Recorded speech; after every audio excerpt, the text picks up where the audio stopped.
ಅವ್ರಿಗೆ ಧನ್ಯವಾದ ಹೇಳ್ತೇವೆ. ರೈತ ಪರ ಸಂಘಟನೆಕಾರರು, ರೈತ ಮುಖಂಡ ಜೀವಿಗಳು ಯಾವ ಪಕ್ಷಪಾತಗಳನ್ನು ನೋಡದೆ, ಯಾವ ರಾಜಕೀಯವನ್ನು ವಿಚಾರಿಸದೆ ಸ್ವತಂತ್ರವಾಗಿ ಇವತ್ತು ಬೈಲಹೊಂಗಲ ತಾಲೂಕು ಎಲ್ಲ ರೈತರ ಈ ಒಂದು ಸತ್ಯಾಗ್ರಹವನ್ನ ಆರಂಭಿಸಿದ್ದೀರಿ.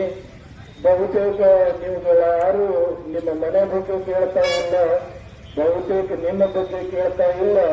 ಈ ಹೋರಾಟ ಯಾರಿಗೆ ಅಂತ ಕೇಳಿದ್ರೆ ನಾಡಿನ ರೈತ ಸಂತೋಷವಾಗಿರಬೇಕು, ನಾಡಿನ ರೈತರು ಖುಷಿಯಾಗಿರಬೇಕು, ರೈತನ ಬದುಕು ಚಂದ ಇರಬೇಕಂತ ತಿಳ್ಕೊಂಡು ನೀವುಗಳೆಲ್ಲ ಹೋರಾಡ್ತಾ ಇದ್ದೀರಿ. ಇವತ್ತು ಇದೀಗ ತಾನೇ ಒಬ್ಬ ನಮ್ಮ ಮುಖಂಡರು ಹೇಳಿದ್ರು, ಎಲ್ಲಾ ರಂಗಗಳಲ್ಲಿ ಬೆಲೆಗಳನ್ನು ಏರಿಸಲಿಕ್ಕೆ ಇಳಿಸಲಿಕ್ಕೆ ಸಾಕಷ್ಟು ಇಲಾಖೆಗಳಿದಾವ, ಅವರು ತಕ್ಕಂತ ಎಲ್ಲ ನಿರ್ಣಯಗಳು ತಗೋತಾರೆ.